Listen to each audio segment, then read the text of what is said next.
হাতে মোবাইল নিয়ে রেখে বসে আছেন, আপনি যে কথাটা আজকে বলছি, এ কথা কিন্তু লাখ লাখ মানুষ দেখতে পারে, শুনতে পারে। আপনাকে 100 জায়গায় যেতে হবে না। আপনি একটা সোশ্যাল মিডিয়া যদি ইউজ করেন প্ল্যাটফর্ম, তাতে হাজার হাজার মানুষ কাছে আপনি পৌঁছে যাবেন 1 মিনিট মধ্যে, ঠিক তো? তো মানুষের কাছে আমাদের কথা, দলের কথা, অভিষেক বন্দ্যোপাধ্যায়ের সেবাশ্রয়ে হাজার হাজার মানুষ 2 হাত তুলে আশীর্বাদ দিচ্ছেন। হাবড়াতে আমরা শুরু করলাম, 2টো বিধানসভাতে হলো। গরিব মানুষ ভালোবাসা দিয়ে আসছেন, অভিষেক বন্দ্যোপাধ্যায় তুমি যুগ যুগ জিও। এবং সেই কথা যখন সোশ্যাল মিডিয়াতে যাচ্ছে, বিজেপি নেতারা কি বলছে, গভর্নমেন্ট করতে পারিনি তাই জন্য অভিষেক ব্যানার্জি করছেন। আরে ভাই, আমি ভাত খাবো, ডাল খাবো, ভালো মাছ খেলে কি খারাপ? ভালো মাছ খেলে কি খারাপ? তার পাল্টা আমাদেরকে দিতে হবে।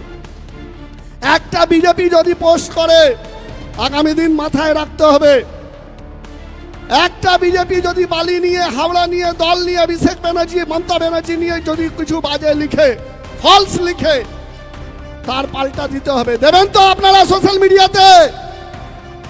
জোরে বলতে হবে, দেবেন তো? তার চোখে চোখ রেখে কথা বলতে হবে। এদের আইটি সেল টাকা নিয়ে করে, এদের আইটি সেল টাকা নিয়ে করে। আর আমাদের এবি ডিজিটাল যোদ্ধারা মন থেকে করে, হৃদয় থেকে করে, আবেগ থেকে করে কাজ।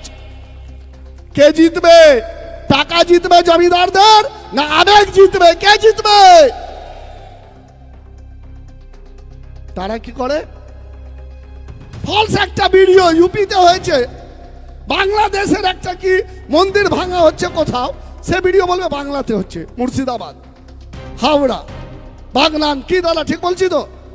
এরকম করে ভিডিওটা আমার বাংলার নেই, বাংলাতে কিছু হয়নি, তাকে এইভাবে বানিয়ে দেবে, সোশ্যাল মিডিয়া ইউটিউবে চালিয়ে দেবে।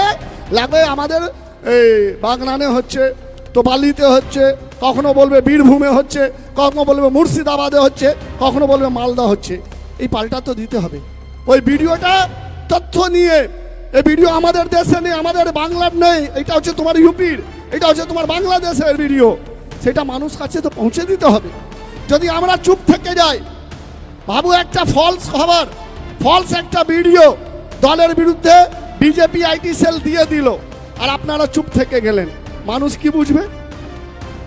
মানুষ কি বুঝবে? ওই সত্যি ওইটাই আছে যে ভিডিও ছেড়েছে। আর যখন আপনারা পাল্টা পোস্ট করতে শুরু করে দেবেন, তখন মানুষ বুঝবে না এই ঢপবাজ আছে, এই ফেরাকবাজ আছে, এই ভিডিওটা আমাদের বাংলার ভিডিও নেই, বাইরের ভিডিও আছে। তাই জন্য তো এয়ারফোর্স বলা হচ্ছে, তাই জন্য আপনাদেরকে এয়ারফোর্স বলা হচ্ছে। এবং সেই কাজটা আপনারা করে এসছেন। আজকে আমরা প্রাইজ দিয়েছি।